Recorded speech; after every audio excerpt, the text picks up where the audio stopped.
এই মামলাটি ছিল তাপস নৌকার প্রার্থী নুরুল হুদা তাদের বিরুদ্ধে। তো তাদের পক্ষ হয়ে এখন কারা এই মামলায় বাধা দান করতে পারে? আরেকটি প্রশ্ন নাহিদ ইসলাম তুলেছিলেন যে বর্তমান নির্বাচন কমিশনের স্বচ্ছতা গ্রহণযোগ্যতা নিয়ে তাদের কাছে প্রশ্ন। কেন প্রশ্ন? কিন্তু আমরা যখন দেখলাম যে এই ইশরাক হোসেন মামলার যে বিষয়টা একেবারে সরাসরি ইলেকশন কমিশন এই সংকটটা তৈরি করেছে, তারা এই মামলায় কোনো কন্টেস্টই করেনি এবং তারা আপিলও করেনি। ফলে এটা খুবই স্পষ্ট যে তারা একটা দলের পক্ষ নিচ্ছে, একটা প্রার্থীর পক্ষ নিচ্ছে। এখন ইশরাক হোসেনের মামলার আসামি বা বিবাদী কারা ছিল? ইশরাক হোসেনের মামলার বিবাদী ছিল শেখ তাপস এবং সাবেক বিতর্কিত নির্বাচন কমিশনার সিইসি প্রধান নির্বাচন কমিশনার নুরুল হুদা। এখন বর্তমান নির্বাচন কমিশন কি তাপস এবং সাবেক সিইসি নুরুল হুদার পক্ষে আপিল করবে? ইশরাক হোসেনের বিপক্ষে গিয়ে আপিল করবে কার জন্যে, কাকে বাঁচানোর জন্যে? তাপসকে আর নুরুল হুদাকে বাঁচানোর জন্য আপিল করবে? এই আপিল করেনি বলে তারা অবৈধ হয়ে যাবে? ধানের শীষের প্রার্থীর প্রতি বৈষম্য করা হচ্ছে। এই মামলাটি ছিল তাপস নৌকার প্রার্থী নুরুল হুদা তাদের বিরুদ্ধে। তো তাদের পক্ষ হয়ে এখন কারা এই মামলায় বাধা দান করতে পারে? তাহলে তো তারা সেই দোষরদেরই লোক হয়ে গেল, তাই না?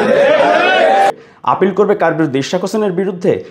তাপস আর ওই নুরুল হুদার পক্ষে বর্তমান নির্বাচন কমিশন অভ্যুত্থান পরবর্তী এই গ্রহণযোগ্য সকল রাজনৈতিক দলের কাছে এই নির্বাচন কমিশন আপিল কেন করেনি তাপসের পক্ষে আর নুরুল হুদার পক্ষে? এই কারণে তাকে অবৈধ বা তাকে বেআইনি বলতে হবে, তার বিপক্ষে অবস্থান নিয়ে তাকে সরিয়ে দিতে হবে। আর আমরা রাজনীতি যারা বুঝি বা বুঝি না তারা হাততালি দিতে হবে। এখন স্থানীয় সরকার মন্ত্রণালয়ে গেজেট হওয়ার পরে তাদের দায়িত্ব ছিল শপথ গ্রহণ করানো, তারা সেটি করেননি। এবং উপদেষ্টা আসিফ মাহমুদ কেন ওনাকে নিয়ে এত কথা? উনি সেখানে প্রথমে স্ট্যাটাস দিয়ে উনি এই বিতর্কের শুরুটা করেছেন। নির্বাচন কমিশন নির্দেশ দেবে স্থানীয় সরকার মন্ত্রণালয়কে গেজেট জারির মাধ্যমে, গেজেট নোটিফিকেশনের মাধ্যমে। তো গেজেট প্রকাশের পরে শপথ কেন না নিয়ে ওনারা আবার আইনি ব্যাখ্যার জন্য চিঠি চালাচালি গড়িমসি করা? সাবেক সচিব সিনিয়র সচিব আবু আলম শহীদ খান এই স্থানীয় সরকার মন্ত্রণালয়ের সচিব ছিলেন। স্বাধীন মালিক বাংলাদেশের নামকরা সংবিধান বিশেষজ্ঞ, আইন বিশেষজ্ঞ, বক্তব্য একটু শুনবেন। নির্বাচন কমিশন যখন বিজ্ঞপ্তি দিয়ে দিয়েছে, জি, তার অর্থ তারা আপিলের বিরুদ্ধে সিদ্ধান্ত নিয়েছে। আপিল করলে তো বিজ্ঞপ্তি হতো না।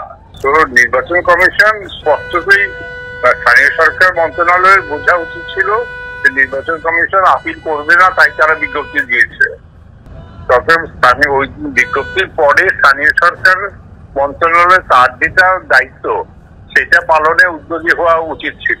যে আদালত যখন রায় দেন বা এটা উচ্চ আদালত থেকে যখন ওই রায়টাকে আবার কনফার্ম করা হয়, তখন আদালতের রায়ের একটা গুরুত্ব আছে এবং সেই গুরুত্ব অনুসারে সরকারকে কার্যক্রম গ্রহণ করতে হবে। বা দেখা গেল যে সরকারের যে দুইটা মন্ত্রণালয় এটার সাথে যুক্ত, একটা আইন মন্ত্রণালয় এবং আমাদের স্থানীয় সরকার বিভাগ, তো তারা আবার এই আদালতের রায় তাদের সুরে একটা অসন্তোষ প্রকাশ হলো না। আমাদের ওই আইনে আছে যে এখানে হয় প্রধানমন্ত্রী অথবা এখন তো প্রধান উপদেষ্টা তিনি শপথ গ্রহণ করাবেন।